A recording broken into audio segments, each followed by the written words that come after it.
Tech for Senior, episode 123.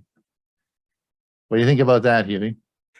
It just keeps coming every week.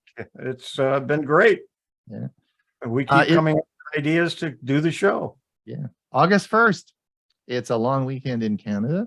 So we have those who in Canada have lots of company probably. It was really hot this last week, and today it's nice and cool. So that's a big breather for us. Anyway, we are so appreciative that 72 people on this August weekend, August, I guess, not weekend, but August, are coming to watch the show. That's great. We always say we get our energy from your enthusiasm. So today we have a big show for you. Of course, it's going to be taped. And at the end, we also have a Q&A. And on this week, our premiere service, and I'll be putting the link in the chat, as well as those of you who subscribe to our newsletter on Saturday get the link and the agenda for the schedule today. And you would have seen the premiere video link. We have 3 selections today. Bob is going to talk on security tips for seniors. Good topic. The second is Ray is going to talk on his updated, very popular talk called Music in the Car. And he did an updated version of that, and we're going to play that again. And about a year and a half ago, I did a video. It was a fairly quick video it was called The Misunderstood Fitbit Sense. And the watch, and I sent that out, and it went viral. It really is done. It's the most successful video I ever did. And I did a second one called the Fitbit Sense Misunderstood Fitbit Sense Revised. And that was the second one I did, and that's what we're playing today, is the latest in the revised one. So those will be our 3 selections that will occur at 1/2 the hour after the Q&A. We of course have our Thursday show, which is Tech for Senior Live, and that's where we all get together and we talk and review the news of the week. And that has become as popular as this show, and we're doing very well with that and having a lot of fun. So I would encourage you to come and listen on Thursday morning. It's not a Zoom meeting though. We broadcast that out to our Facebook page and our YouTube channel. So if you want to listen, come participate you can participate in the show. It's a lot of fun, and we have a good time with that. And then of course we podcast that show out on Friday. So if you wanted to listen to that as a podcast, you can certainly do that. This week, I wanted to thank a special thanks to two people. One is Ken Wood, and the other is Ann Titus for their very generous donation to our fund. It helps pay the bills and keeps us on the air, which is great. So thanks so much for that. We really do appreciate it. Let me introduce everybody today. Let's introduce my co-host today. Hewie Popluck. Hewie and I had a lot of fun last week. We did learning Chromebooks. We had a good time with that, eh? We certainly did. And we had a good crowd and a lot of good discussion. It worked very well. It did. And we had a bit of a different format, and we sort of reviewed Chromebook news because we do have a Chromebook Facebook page now in which we put all the news about Chromebooks that we accumulate through the month. And there's lots of news about Chromebooks, eh, Hewie? Yeah, we had over 30 articles posted just for the month, and I've already posted, I know, at least 4 or 5, and here it is, only August 1st. Yeah, so that's good. So we had a lot of fun with that. So if you haven't, we'll be doing again one in the end of August, and all the details are in our newsletter. If you haven't signed up, and I keep mentioning this, but there's still a lot of people that follow us along and don't get our newsletter. We really do put a lot of information in there about what we're doing and how to find things and so on and so forth. So and some good articles at the bottom. So make sure you scroll all the way down to the bottom. That is for sure. Bob, you've had how's your week gone? Very well, thank you. You At had you least had a the busy temperatures weekend, have, yeah, temperatures have calmed down a little bit. right? I'm at 74 and we expect a high only in the low 90s. So that's good news. That's good news. And Ray, of course, is giving a big presentation today. He'll be talking about home theaters. Ray, are you watching lots of movies indoors? Is it really hot, or what's happening over in Pine, Arizona? Yeah, I watch my share of movies. I watch more YouTube video clips, but yeah, I'm gonna try my hand at talking a little bit about home entertainment systems, where they've been, where they are today, and this will only be the first part. There's a lot to cover, so I'll do some future parts as well. Thank you so much. We're looking forward to that. And of course, Bill James. Bill, you muted.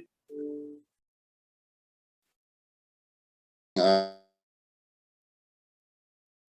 our techie guy. There you go. And Can you currently it's like 72 degrees here. 72 So degrees? Okay. I'm not sure what the high is going to be. I think it's going to be in the 90s, but right now it's 72. So Very good. All right. Well, that's good. So in the news this week, there was a couple of notable things that we want to talk about, and we'll be talking about these more.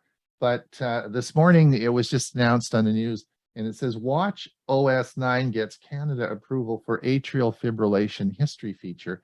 So what is this all about? As you know, I've talked a lot. If you follow the channel, you know I'm a watch guy, and I talk a lot about watches. And if you're a senior, you should know what atrial fibrillation is, and because it's common for seniors and it's a major cause of stroke. And as you know, the three watches that I always talk about are the Apple Watch, the Galaxy Watch 4, and the Fitbit Sense.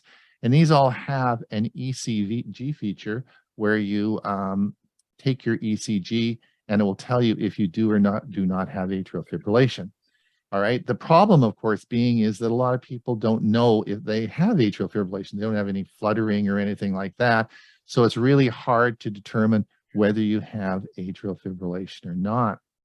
Well, both Apple and Google, we'll talk about Apple right now, are bringing out a new feature coming this fall that's being approved with Apple in the United States and also just of now in Canada, in which the watch will continually monitor your heart for atrial fibrillation. In other words, you do not have to push the button, do an ECG, have the ECG interpreted.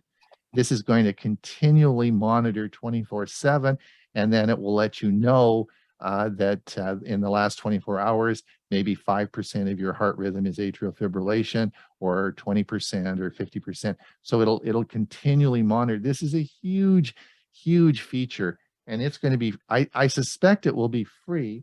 It's going to be an OS update, and I don't think you'll have to do very much with it. We don't know yet, but this is coming out this fall, and I'm going to be doing a lot of videos about this because it is a really big feature. And Google, of course, is doing the same, and they have a study now on the same situation. So they're going to be looking at their heart health program going forward as well. So I'm super excited about this, and I think we need to talk a lot more about it. The other It will affect your battery life, however. Probably, yes, yeah, probably. The other thing that's interesting is the big news is Amazon Drive going away, at least for some people. And we're going to talk all about cloud storage on our Thursday show this week. So if you want to find out about Amazon Drive and it going away and what are you going to do, come and listen to our Thursday show. All right, Bob, are you ready to roll? I hope so.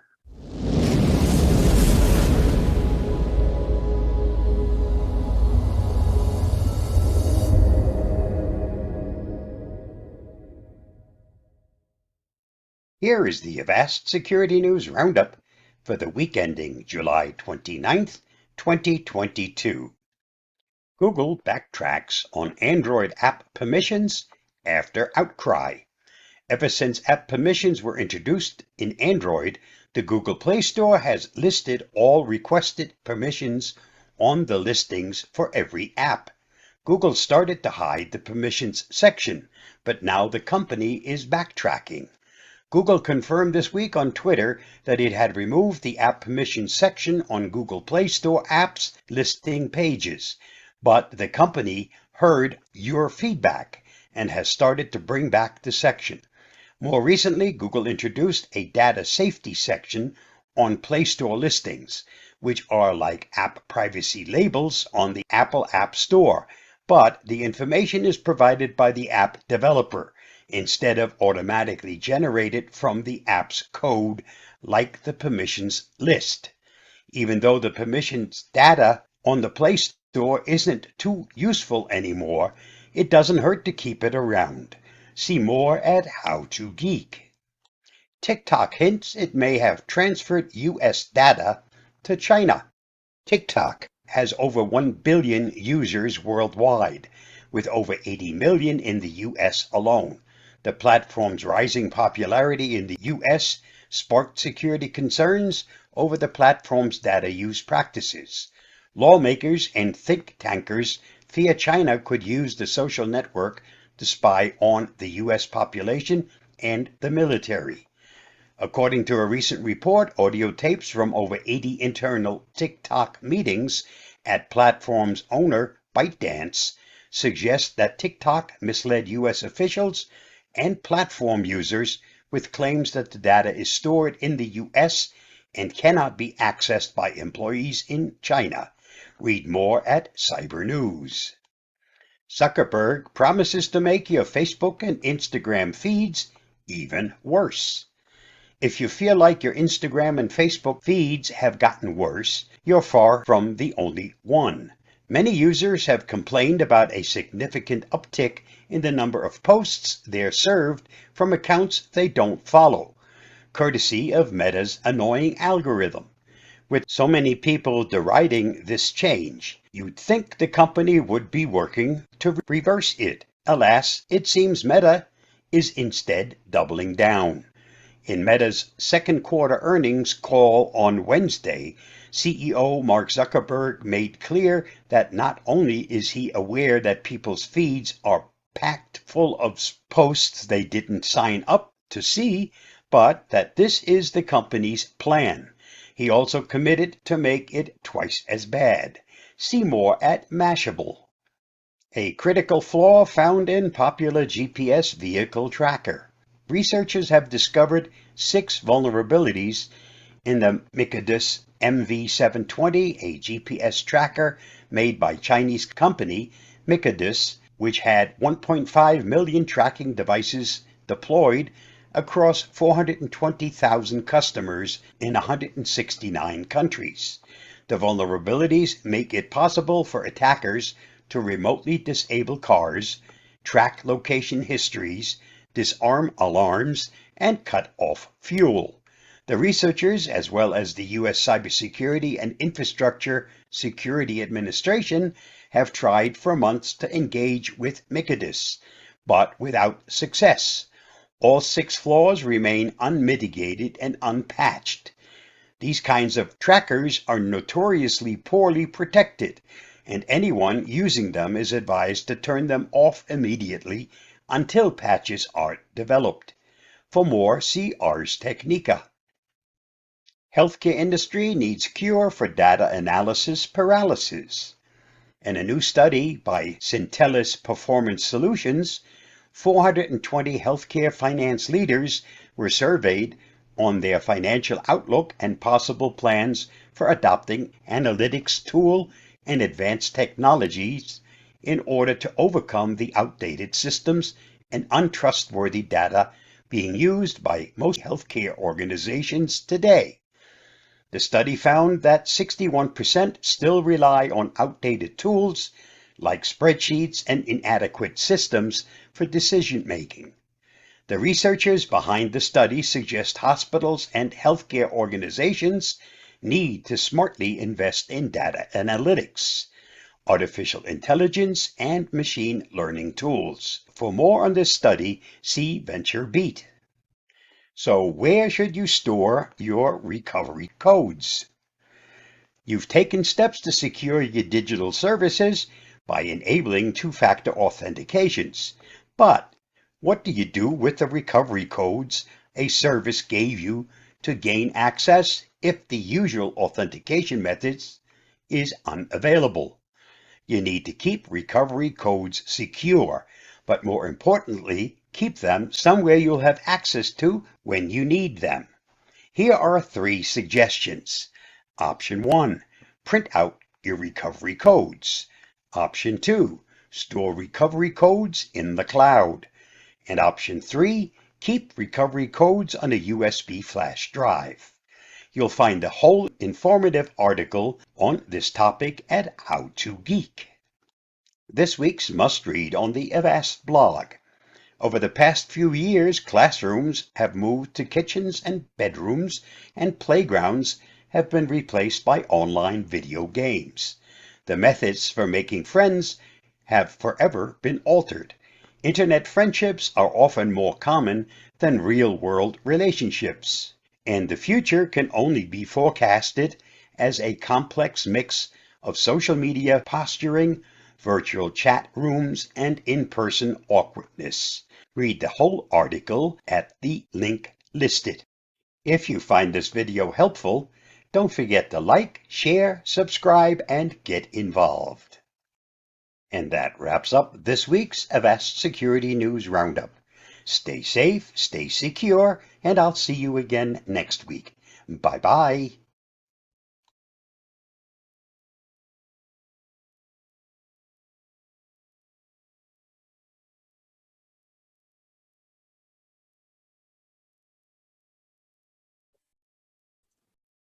Hello?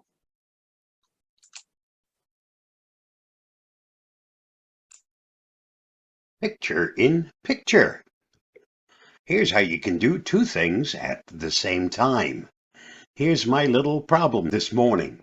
I'm trying to keep an eye on an outside cam, but I also want to help some folks on the Avast support forum. How do I do both? Simple. If you're using a Chromium-based browser, and it doesn't matter, right now I happen to have the Avast Secure browser open, but this will work on almost any Chromium-based browser, which means Chrome, Edge, any of the others that you can think of. Go back to the actual cam itself, do a right click on the picture, and select Picture in Picture. Now you'll notice this went dark, and right here is the actual picture in picture. Now I can go back to the Avast support forum and look. I'm still watching my cam, but I can now go ahead and start answering some of the questions and some of the problems that someone's posted on the support forum. One way to do 2 things at the same time. After all, time is precious. Multitasking is one way to solve a time dilemma. And as you get older, you got less time, so you might as well put whatever you can to use in your favor. Stay safe, stay secure, and I'll see you again soon. Bye-bye. By the way, you can always go back to the tab directly from here. Just select it, and now you're back to the tab. Of course, at that point, I don't have the picture here anymore, but right-click, picture in picture. Now I can go back here, and it's back on that other website. Bye-bye.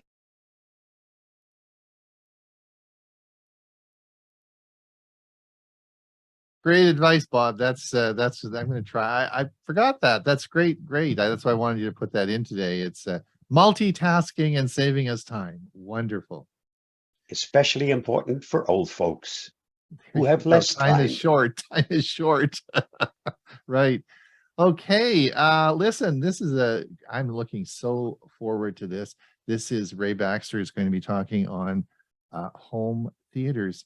Now, Ray asked that we do a little poll before he starts his session. We want to gather some information from everyone. So you're going to see, I'm going to be putting a poll up, and we just ask you to complete it. We don't want your social insurance number or your phone cover or credit card number. Ray wanted to put those in, but I said, no, we can't ask for their credit card number. So we just want you, we're going to ask you a few questions here, and then we're going to get on with the presentation. So I'm just going to put this up now, and we'll see if everyone can, if you just wouldn't mind completing that. You should all be able to see that, unless of course you're co-hosts. And if you just could go through, there's 4 questions, and it will give you about 5 minutes to complete it, and then we'll get on with Ray's presentation.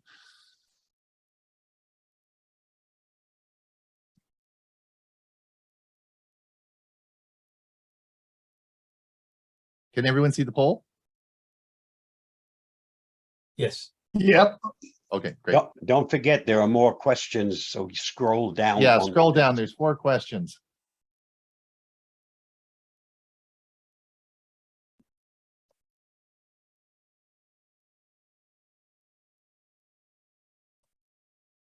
Go ahead, Kathleen. Do you have a question? I can't answer some of the questions because I don't have a TV or any kind of movie thing, so I don't know. Okay, that's fine. That's fine. Okay, it won't let me submit, so. Okay, don't if you can't, if it's not appropriate, then just If it's don't not bother. appropriate, just close the poll with the little Just X close in the the poll. right-hand Yeah, corner. that's fine. Okay, thank you.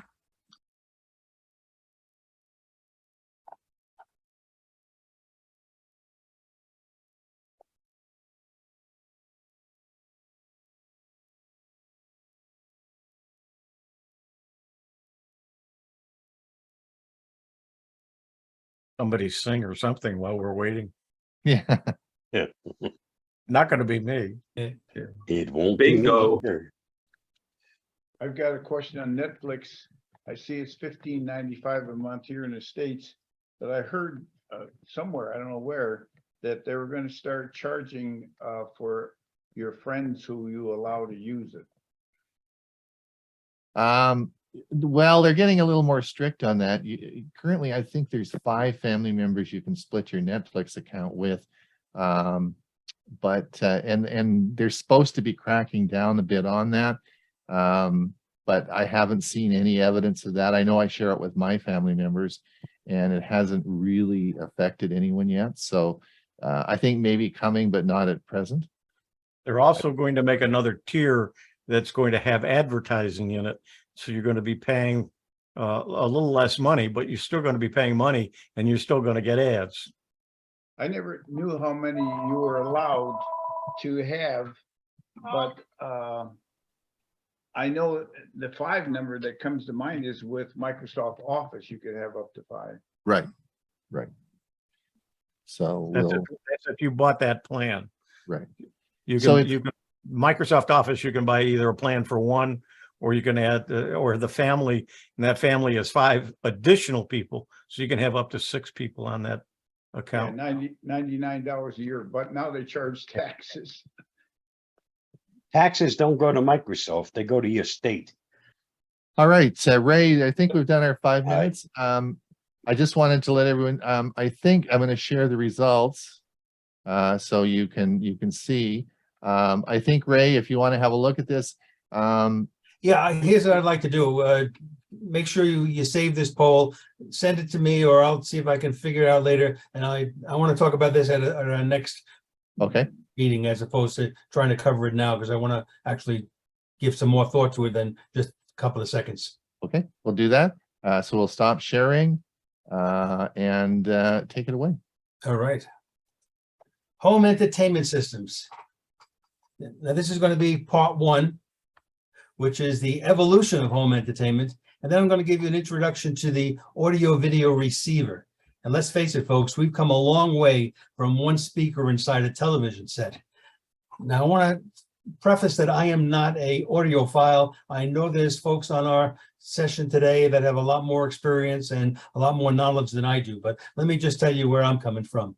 The evolution of home entertainment, where did that all start? Well, it probably started with someone playing an instrument and perhaps singing to while the rest of the family or friends gathered close by to watch and listen. You know, this was before the technology age. What then came was listening to radio broadcasts. And I remember as a young boy having a large console unit that was part of the main room's furniture. And where one or more would be able to listen to world and local news and a variety of music offerings. Now, the one in my home actually had a built-in shortwave radio band. Black and white televisions, they came next, replacing radio, and the family members could now watch as well as listen, with early screen sizes smaller than today's computer monitors. Television turned into color and came in a variety of sizes, with some households having as many as two. Imagine having two TVs in your house.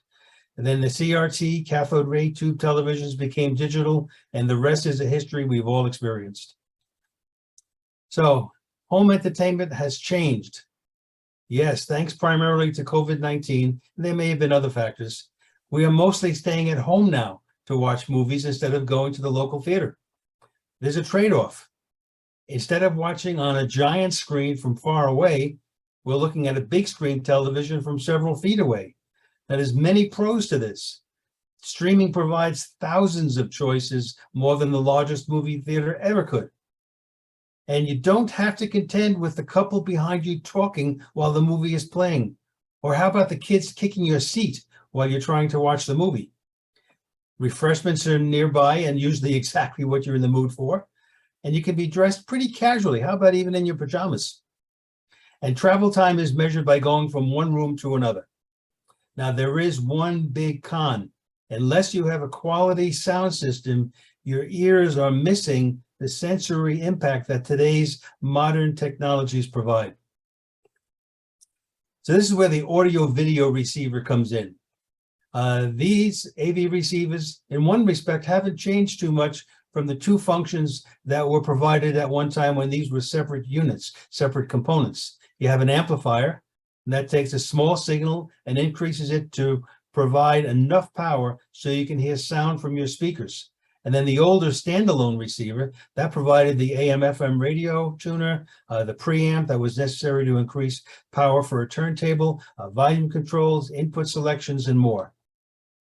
Today's modern audio video receiver works with the latest audio and video technologies from several sources, including streaming services, DVD and Blu-ray players, gaming devices, even your smartphone. Now, this is what gets confusing with, I think, the AV receivers, the different kinds of speaker connections that you can have. And they're all based on a number. And the number tells you everything. Now, I put down 2.0 here, and that's not really for video, though. It's a basic 2 stereo speaker setup typically used to listen to music. The 2 represents 2 speakers. And the next one is 2.1. And the 0.1, when you see that 0.1 number, that's adding to the above a subwoofer for the additional bass and depth. 3.1 adds a center channel speaker. This is really helpful when watching movies to help with the dialogue. 5.1 is probably the most popular setup that adds 2 rear speakers, and now you have surround sound. 7.1 adds to above 2 more rear speakers for fuller surround sound. And some people in a real large room might want to have a second subwoofer. That would be 7.2. And now there's even a third decimal point coming into play. This adds 2 ceiling or upward firing speakers. These are now known as Dolby Atmos, and that gives height to surround sound. What do I mean by height? Well, for example, if the sound of a helicopter in a movie, you'll actually be hearing that from above instead of from the sides.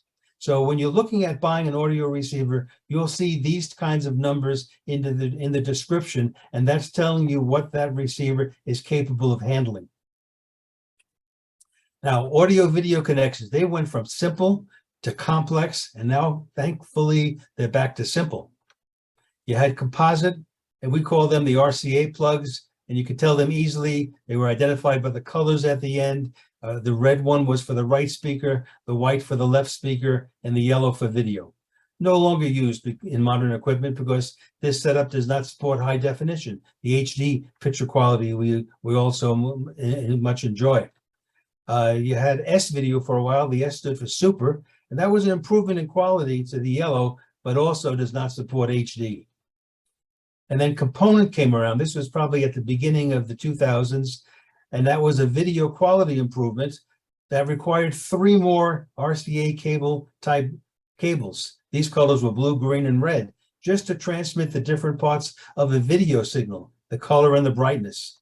Now with this setup, you had these 3 video connections plus 2 more for audio for every video source you had, such as a VHS player. This is what the back of a receiver might have looked like in those days, trying to have a connectivity for every possible connection. So high definition came into place. HDMI, high definition multimedia interface, a very welcome addition to the world of audio and video connectivity because it replaced all the numerous wire connections needed for a multimedia experience to just one cable.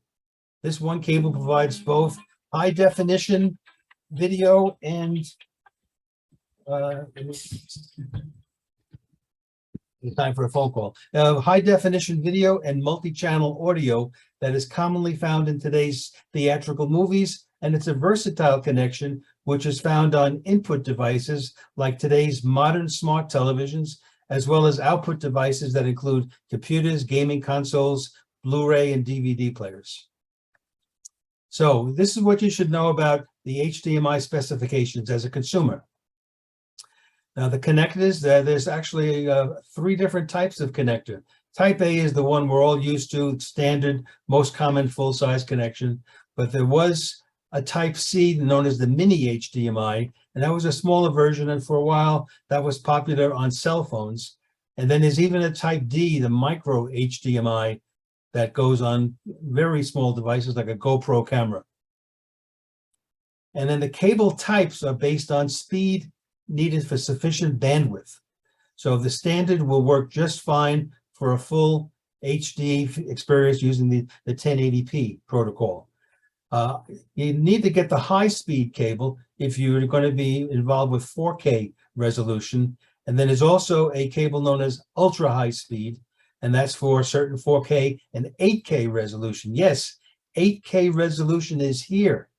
This is for you, Ron, because I know you're going to go out and buy one. A Samsung 65-inch 8K smart TV from Amazon is only $6,695.98. Now, this is the back panel of a modern audio video receiver. Eliminated are the connections for the video component and the yellow RCA cables. Instead, there are 5 HDMI inputs plus digital analog audio connections. A picture is worth 1,000 words, before and after. So what does your money buy you when you're purchasing a receiver? And now these are details and prices that are shown on Amazon in July. I'm not going to read all these details. I will point out that, say, with the first one, the ℠𝕠𝕟 at $329, I always look at user ratings. And this got 4.4 out of 5 from 467 folks. And notice it says it's 5.2. So this tells you just by looking at that number what the speaker connectivity is. The next one is a Sony. This is personally, this is the model I have at home. And this one got 4.5 out of 5 from over 1,800 different user ratings. And then the more expensive one, the Denon, what does this have that makes it cost even more? Well, this has the ability to operate speakers in 2 different rooms from one receiver, and it works with Alexa and Siri, so you can control functions with voice. Again, it just depends on how much you need in the way of a receiver, with how the prices range and the differences in them. So that's basically the end of part 1. Now in part 2, I'm going to cover more focus on speaker choices. The choices you have are multiple speakers. They're very popular today, sound bars. I know many folks who use headphones, and this is one I just learned recently. There are actually what's called neckband speakers that go around your neck for those people that don't like the speakers in the ear. So that's the end of this presentation. Thank you very much.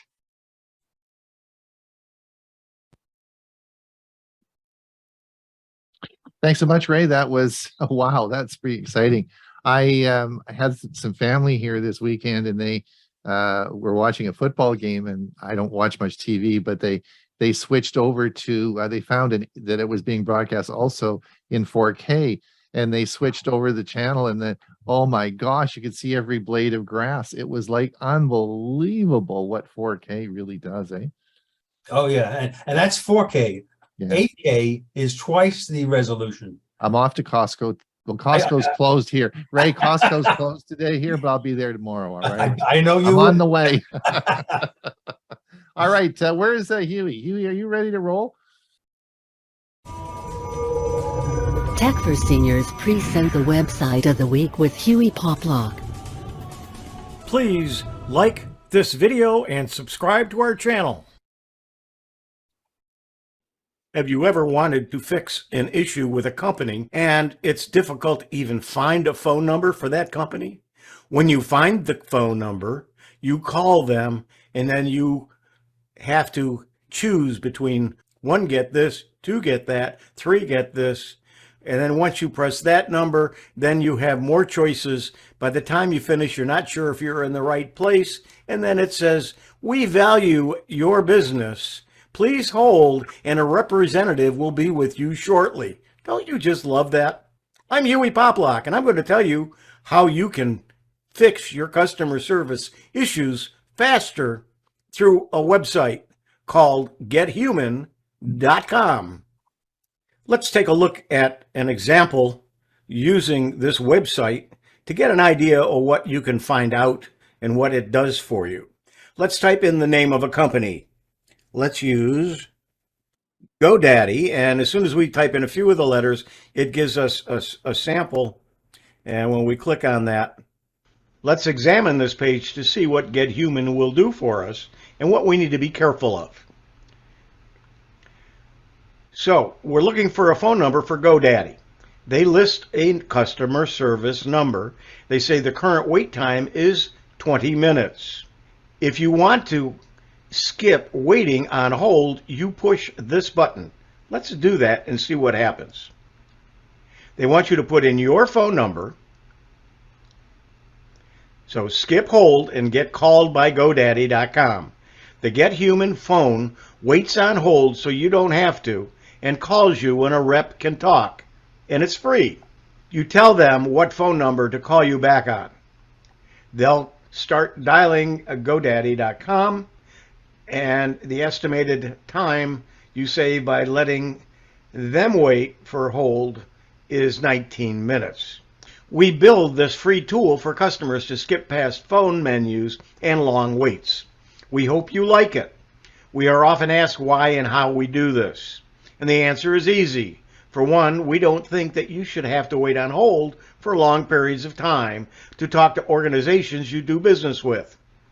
As for how, the calls are expensive for us to make, but you can see we offset that cost by showing you advertisements on this website. We hope this saves you some time. Now, those advertisements, you need to be very careful. If you click on one, and I did just to see how much it actually would cost me. This one, it says chat with an expert online now, and when you open it, it opens up. Let's do it. It takes you to another website, gives you a person ready to talk to, and you're ready to talk. However, what you don't see really easily is right here. It says, okay, got it. I'm sending you a secure page to join this company for only $1, fully refundable. When you're filling out that form, I'll tell the expert about your situation and then connect you to. Well, that $1 is just a trial. If you accept it, you then are charged $50 per month for the service. So we're not really interested in doing that. Okay, so we're back to the GoDaddy page again. So be careful on pressing any of the ads. There's another one up here. We chose that one. Here's another one over here. They all are going to charge you money. GetHuman does not. So here's how it works. Tell us what phone number to call you on when we have a GoDaddy rep for you. We dial, navigate through their phone maze, and wait on hold for as long as it takes while you relax or do as you please. When we finally reach an agent, we call you back. You pick up the phone and talk to GoDaddy.com. Simple. We get it. The phone menus are confusing and so on. So it goes, and it saves you the time, and they do it for you. Now, why is it free? We get that question a lot. It sounds too good to be true, right? Well, the truth is that the service costs a lot of money to run since we call you back with when a rep can talk. Given that over 100,000 customers per day use GetHuman, that's a lot of phone calls to pay for. By being innovative and leveraging technology, we're able to operate the service at a reasonable cost such that we can keep it running. To have them call you back, you just put in your phone number. Right now, the average time is 19 minutes. Let's look at a different company. As we go back, we see another ad. We're going to close that. Facebook. Let's click on that. They give you a phone number, but they also tell you nobody answers this number. Their best help, Facebook's help desk. Instead, and that's a link, and it takes you to it. Instead, tell us why you're calling. GetHuman walks you through our best tools, fastest contacts, and reminders. So they have some things. So if you're having a problem with a page, you click that. I'm going to click it and tell it to open the new tab so we don't lose our spot. Then we go to that tab. You fill some information out. They will take that information and try to match it to a guide that they have written to help you. So they will try to help you even if there isn't a phone number or you don't want to use the phone number. Let's use one we were talking about the other day on Tech for Senior, and that's going to Costco. Now, you'll notice here, you've got Costco.com, but you also have Costco Canada. And I know several of you are from Canada, so let's take a look at that first. It gives you a customer service number, tells you what the wait time is, and the number. And then it gives you some sample questions that you might have. And then there's some information about the customer number by the numbers. Is there a callback available? And there's no. But is there a call picked up by a real person? Yes. And then navigate through the maze to a human, press 1, then 4, then 1, and that should get you to a human being. The current wait is 6 minutes, and it was last updated on the 28th of July. And this time, Costco US, there's a customer service. There is a wait time of 17 minutes. If you want to skip that, you click this, and they will call you back when there's a human being to talk to. So let's see what else they have on the website.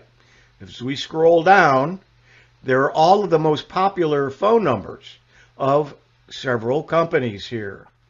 You can choose any one of those, or you can go to all companies A to Z.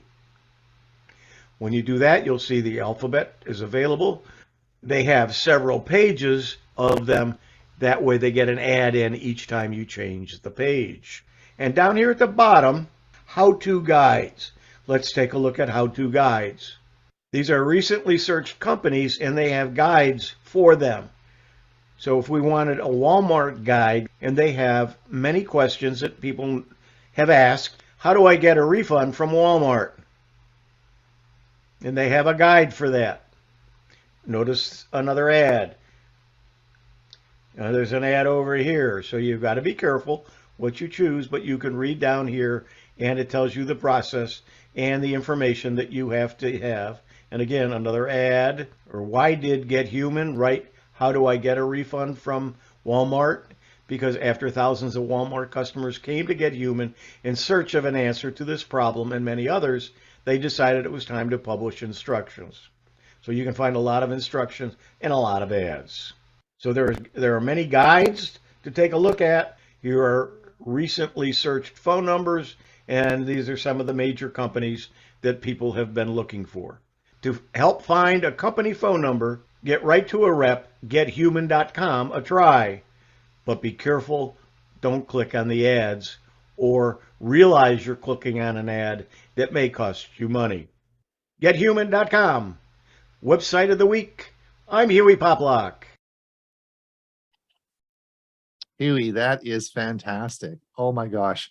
I'm going to be using that. That is a wonderful find. Thank you so much. Thank you so much. Thank you so much. Excellent. Did you realize that old surge protectors can turn out to be a fire hazard? There's nothing better than knowing that your valuable electronics are safe.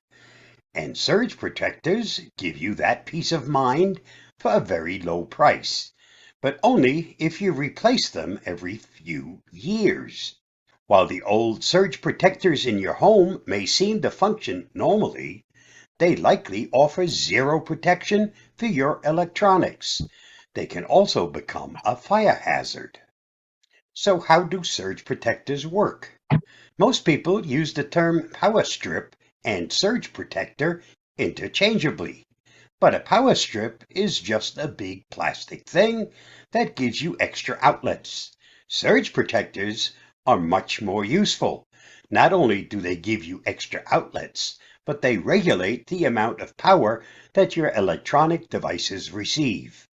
Think of surge protectors like a pressure release valve. When the incoming voltage is too high, they send it to the ground instead of letting it hit your electronics. And if the voltage is too low, your surge protector increases resistance to keep electronics functioning normally. A surge protector can keep your electronics online during a voltage sag. They're most useful during power surges. As the name implies, a power surge sends an excess of voltage through your home wiring. This spike in voltage can destroy or damage electronic devices. And unfortunately, the damaged electronics are a common source of house fires. Surge protectors are an essential item in any home, and at the very least, you should use them to defend valuable electronics from power surges. But you can't just use the same surge protector for the rest of your life. They need to be replaced every few years. Unfortunately, surge protection wears out over time. When surge protectors receive an excessive load of electricity, they divert or shunt the extra power to ground using a metal oxide varistor. But in the process of diverting its power, the move exposes itself to the excess voltage. And over time, it wears out. Every surge protector has a rating that describes how much excess voltage the move can handle. This rating is in joules. Most power strips are equipped for 800 or 1,000 joules, while more expensive models can handle several times that amount. But this rating is cumulative. It's like health points in a video game. If a surge protector that's rated at 1,000 joules is hit by 100 joules during a thunderstorm, then it can only handle another 900 joules. Once a surge protector's health points fall to zero, it no longer offers surge protection. It can become a simple power strip that won't protect your electronics or your home. As I mentioned in the beginning, old surge protectors are a fire hazard.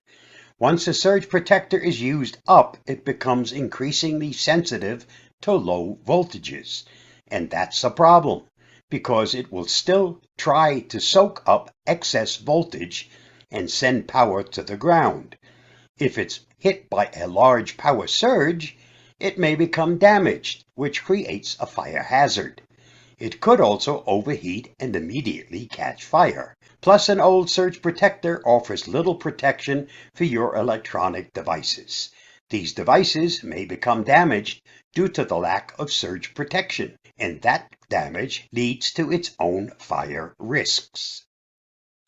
Even if we ignore surge protection altogether, surge protectors tend to be crammed behind furniture and appliances. They're in the nastiest parts of your home, and they collect dust, crumbs, hair, and dead bugs, flammable stuff that slowly builds up over the years. These are not theoretical risks. As the Consumer Safety Guide explains, Functional surge protectors lower the risk of a house fire, but old or broken surge protectors are often the cause of a fire. So please replace your old surge protectors. If you find this video helpful, don't forget to like, share, subscribe, and get involved. So the right question to ask is, when should you replace a surge protector? Unfortunately, you can't really tell when a surge protector needs replacing. Experts generally agree that you should replace surge protectors every 2 or 3 years, which is good but a somewhat costly rule of thumb. And while you might think that a fancy surge protector will last longer than one that's only rated for 200 joules, that isn't necessarily the case. A large power surge can exceed 1,000 joules and instantaneously wear out the more expensive surge protectors in your home.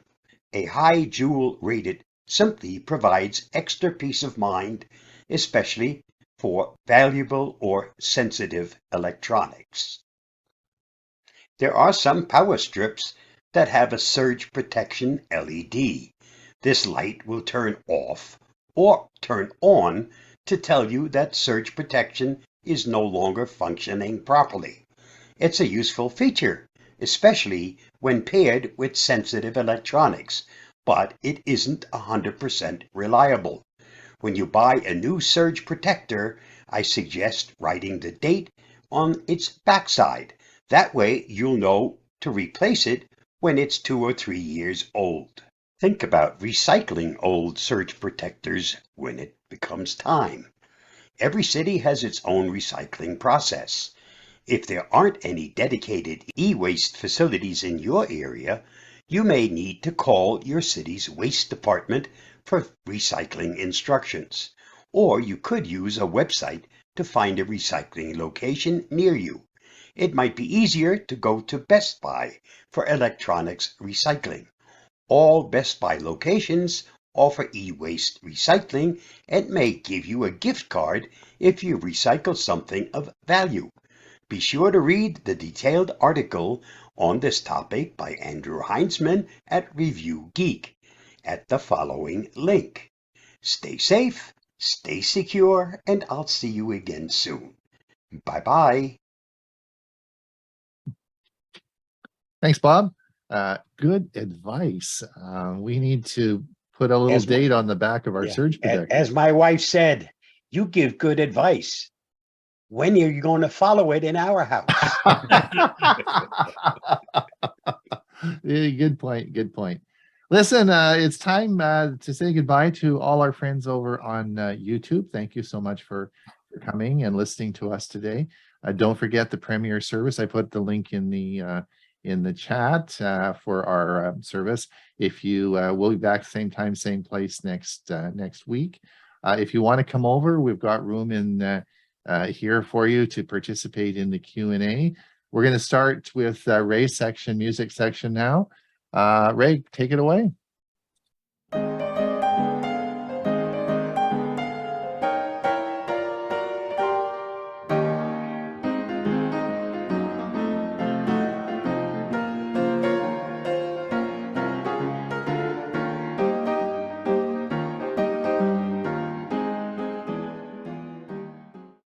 Hanson.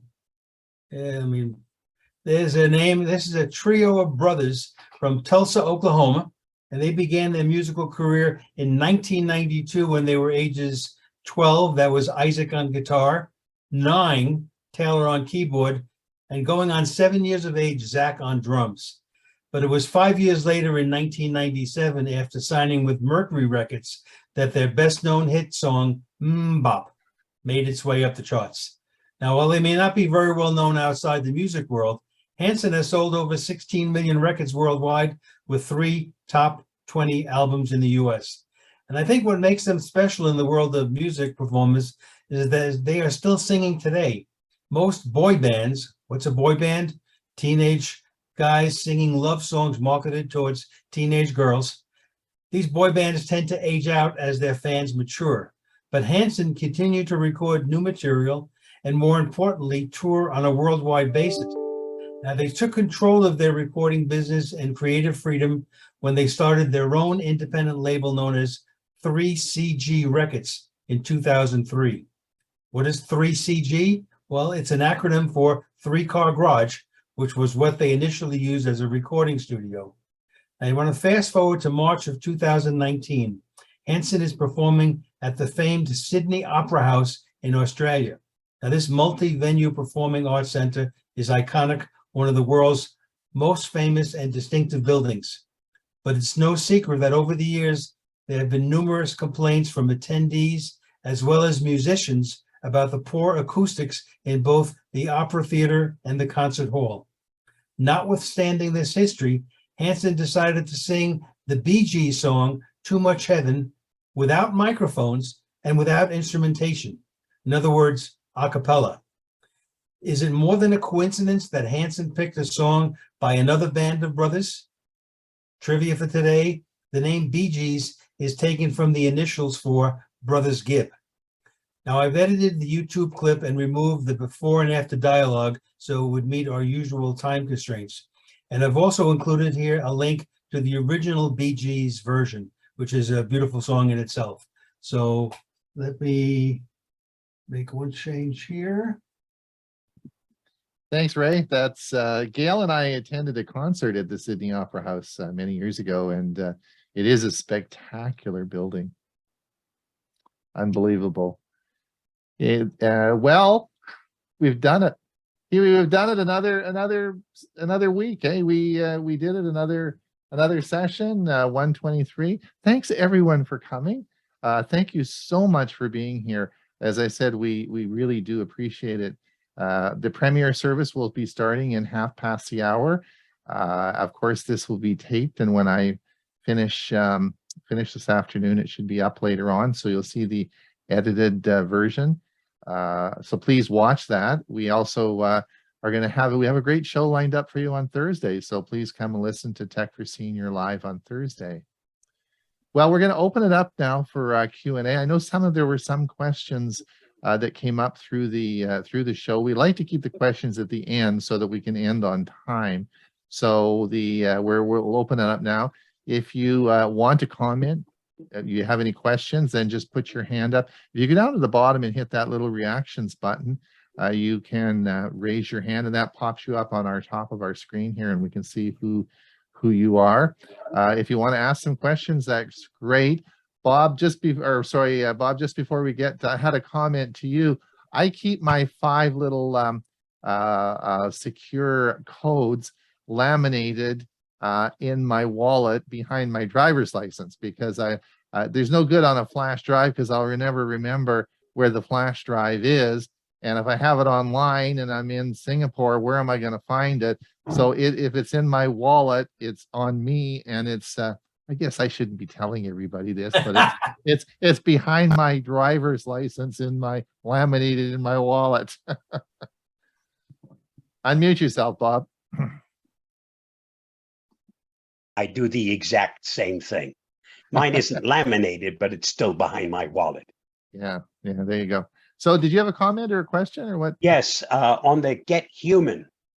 I know that on my Android device, my Pixels 5 and 6, if I call a company and I get told that I have 20 minutes to wait, Pixel automatically offers to hold for me, and it will alert me as soon as the person answers the phone. I knew there was a reason I bought a Pixel. Correct. which is also why I said I'm not making no videos, because my Pixel does it for me. I don't need right. Yeah. But Get Human is an excellent choice. But as Hewie said, look out for those pitfalls. Yeah, the ads. Okay. Right. If you just use it for what it's intended to do, it's a great way to actually reach a person instead of talking or sitting on hold forever and never reaching someone. Ray, you had a comment? Yes, I just wanted to tell you an experience I had about buying a new phone. And, okay. So the Samsung Z Flip 4 it will probably be announced August 10th. That's what all the rumors are saying. It's coming out.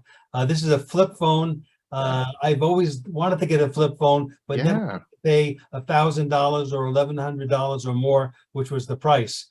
Well, guess what? The Flip 3, which came out August of 2021, Best Buy has it for sale for, are you ready? $300. Oh my gosh. And now the only caveat there is you have to be on Verizon, which I am. So I remember when I told you I had a Fitbit watch that I picked up for under $100. Yeah. Then I turned it in and they gave me $300. I put that in my PayPal account, waiting for something to use. And guess what? I now have a flip phone. Free. And I love it. Well, it cost me basically $90. So do you have it now? It came early. They told me it wouldn't be here till Monday, and then it arrived Friday. So I've been spending my time on the weekend with it. And I'll, if you want me, as I said, it's great when it's this size, and it fits in my pocket so nice and easily. I love it. But I wanted all of our listeners to know that if you're on Verizon or want to go on Verizon, you can get this fantastic phone for $300 at Best Buy. Right. Thanks a lot, Ray. The good news. Excellent. Bill, go ahead. Yes, my question's for Ray. These new AV receivers and that you were talking about, how much power do they use? Our old one seems to be putting out a lot of heat, and I assume using a lot of power. And all I use it for is my earbuds. So I know how much, they're rated as to how much power they put out in watts, but I don't know what they actually consume. I think that's what you're asking me in order to operate. That would have to be in the actual specs. But if it's like anything else electronically, every year the products get better. So I'm sure it's doing a better job than the one you have now. Hey, Okay, Bill, thank you. Bill, it should be on the back of the unit or in the owner's manual how much power consumption it takes. Thanks, Carl. Kathleen, did you have a question earlier? I thought I saw your hand. Are you okay? Did you have anything more you want to know? My question earlier is how do you tell what your audio system, there were all those numbers. How do you find out what your audio system is? Right. Go ahead, Ray. Okay, so what those numbers represented the audio video receiver, what it was capable of connecting to. Okay. But you're asking me what kind of speakers do you have? What kind of, yes, what I know what kind of speakers I have, but I don't know how well they work. Did you tell us before you didn't watch much television? Oh, I don't have video at all. I just have. So these speakers that you do have are hooked up to what, your computer? Yes. Yeah, I guess I'm still not sure, of the question, how well they operate. If you're satisfied with what you use them for, then by all means keep them. My focus today was on the folks who have television and now they're at home all the time streaming these wonderful movies, and that you can use the speakers in your TV as a starter, but remember how tiny they are. One of the advantages of older televisions in the big boxes, manufacturers could put in larger speakers. Today, they're putting in very, very small speakers to give that the look of the TV that is required. So if you want to have better sound, I was explaining what kind of setup you could start with, and we'll get into more as I go on further. Okay, thank you. If I ever buy a TV, this will be good information. Thank you. Ray, one of the things I hope you talk about, I suspect maybe with seniors, some people may be living in very small condos or apartments. Maybe there's just one person left, and they still want to listen to music and sound. What about wireless headphones or earbuds as a replacement for physical speakers? Will you be mentioning this? Well, if you remember, the last slide said part 2 would be about speakers. Okay. And I listed 4 different categories, including headphones and the new type of speaker called a neck speaker, where instead of fitting into your ears, it goes around your neck, and that's how you hear it. So yes, by all means, I will be covering that next. That's part 2. So everyone listen, because part 2 is coming. Great. Excellent. Very good. Kathleen, did that answer your question? That's okay? Yes, it did. I will look forward to next week. Yes, well, we'll see. I don't know, will you be ready are you gonna do part 2 next week or what? I didn't plan to, but if you tell me, boss, that I have to, I'll just postpone everything else. No, I think we'll give you a week. No, you've done really good with this. That's a lot of work. So let's give you a week off and maybe do it the following week. Okay. Thank you, sir. Okay. I'm gonna get raised. I'm gonna get Bill working on OneDrive. So he's busily probably on that right now. Carl, go ahead. Hey, Ray, when you mentioned that you listen to helicopters in the ceiling, all I could think of was the movie Miss Saigon. Oh yeah, that sad part of that movie. That actor got killed in the making of the movie. Oh, that, yeah. Not remembering his name right now, but yeah, no, anything that's above, you hear the sound coming from above, which I don't have those speakers yet, so I haven't personally experienced it, but the receiver I have can accommodate them. My problem is the room that I have my main TV in has a huge high ceiling. It goes up to the second story of the house. So I don't know that I'd get the benefit from that. You have to hang them down. Oh, I mean, not like the little. Well, no, they're actually installed. If you get the original, they're installed in the ceiling. One thing to realize is that the movie would have had to been made with that ability. If you're talking about a 1940s movie, with, World War II, I'm sorry. Yes, you have planes in the sky, but not necessarily that the sound is going to come from up there. Well, that's a good point, but I saw it in Toronto at the famous theater there. I can't think of it, and I thought the helicopters were in the theater. Mm-hmm. Thanks, Carl. Mike, go ahead. Just going to say, like Ray, I've got very high vaulted ceiling, and it was difficult to put our Dolby Atmos pair of speakers into the ceiling. So because the vault goes from the TV set up and over our heads to the back of the room, we put the TV speakers on top of the TV set, mounted them on top, pointing upward towards the vaulted ceiling, and then that projects it outward. So although the helicopters aren't coming over our head, you get a really full sound as if you were in a theater and it's all coming at you. It really fills it in.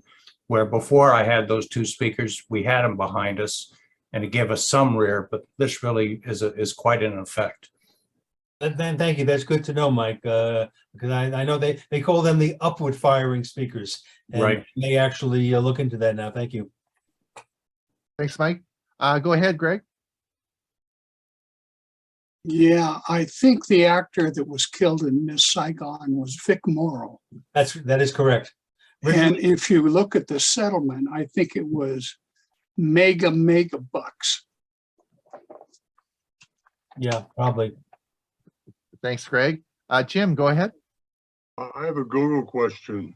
I've been trying to dictate emails and had no luck finding any microphone or what have you for dictating a Google Gmail. Any suggestions? You're looking for a micro. What? The microphone you're using right now will work. Yeah. No, I'm not talking about the physical mic. I'm talking about the icon that lets you dictate. And when I go under compose to compose a Gmail, right, I don't get any of those icons to be able to dictate. So are you on a Windows or machine or a Chromebook? Windows. Okay, it's just a setting. You have to go into the Windows setting. You just type microphone and just do a search on microphone in the settings, and it'll bring up that, and you just have to turn it on, and then the microphone will be on your shelf at the bottom. Well, Windows key and H. The turn on dictation is the Windows key H, as Bob just said. Windows and that key will allow and you to dictate into your Google Gmail. Just the H or a combination keyboard key change? Windows key and the H key, the two keys. Windows key and then the H key. And then you'll see a little microphone pop up. Okay. And it doesn't matter which application you're using, as long as it's you have to have the insertion point for where you want to start dictating. Okay, thanks a lot. Irving, go ahead. Unmute yourself. Hi there. I was wondering if I might get some help. I bought a Dell DW316, which is a DVD drive, and I tried to install it on the computer. Ostensibly, it's I guess a plug and play, but I couldn't get it to work. What might I be doing wrong, or what am I omitting in the process? And is it a Windows 10 machine? Yes, it is. You have to go to the Microsoft Store and download the DVD player. So, okay. Thank you. I guess that's the answer. Okay, thank you very much. Yeah, it should work really well. It should be easy. It should be a no-brainer on that one. Once you download the DVD player, Yeah, you just Irving, plug what it are in, you it'll work. plugging it into? Are you plugging it directly into the computer, or is it a hub? No, I deliberately put it directly into the computer. Right. Okay, that's It what should work fine. Sometimes a hub won't work, but the computer will. So it's not that connection. Okay. That's good. Right. So you should have no Okay. problem. Let us know next week how you're doing, okay? Thank you. The good news is Windows 11 comes automatically now with the DVD player. Oh, interesting. Okay, thanks, Ray. Greg, did you have another question? No, I thought I lowered my hand. My mistake. Okay, no problem. What a great show. Thanks. Ray, just let you know, I'm getting tomorrow my new Pixel Buds Pro. So I'm going to be able to have some great music in my ears, and the reviews are all really, really good. And this will also have this new fast pairing that we've talked about. And we talked to Hewie, we talked about that on Learning Chromebooks, where the this is going to make it much easier to Bluetooth pair your devices, because you're going to be pairing them to your account. So I'm hoping this is going to work really well. I'll pair it to my phone, and then when you want to go to my Chromebook, it's easy to switch to my Chromebook or wherever I want to use them. So I'm sort of excited about that. Ron, have you used earbuds before? Oh, I use lots of different ones. I have about 6 sets. I've tried some, and going inside my ear is very uncomfortable after a very short period of time. And I'm wondering, Well, these actually don't go in your ear. And the Samsung ones I've been using, I think I've showed you guys these before. These ones, these are these little kidney bean things. And I've used these for 2 years, and I love them. They just sit on the outside part of your. You'd think they'd fall off, but they don't. And these are really great. So I've used these, and I paid $300 for these, and they're now $99. So it's a pretty cool thing. But you know, that's technology. So I like these, but you're right. I don't like things sticking in my ear.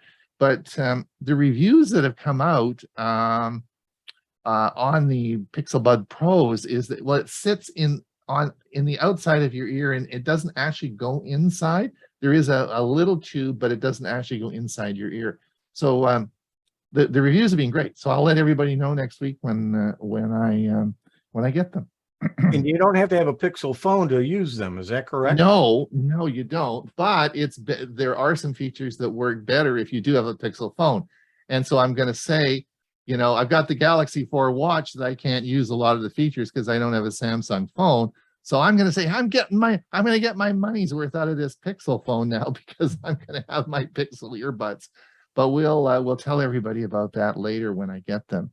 Listen, it's been a great show today. I want to thank everybody for coming. We'll say goodbye now, because in 10 minutes time, don't forget, we have our premiere service starting, and the usual gang will be there on Thursday to talk about, hey, where did Amazon Drive go? It's going away. So what are you going to do? Well, if you want to learn and know all about what's going to happen to that, you come and talk to us on Thursday. See everyone next week, same time, same place. Bye now. Hey, everybody. Bye-bye.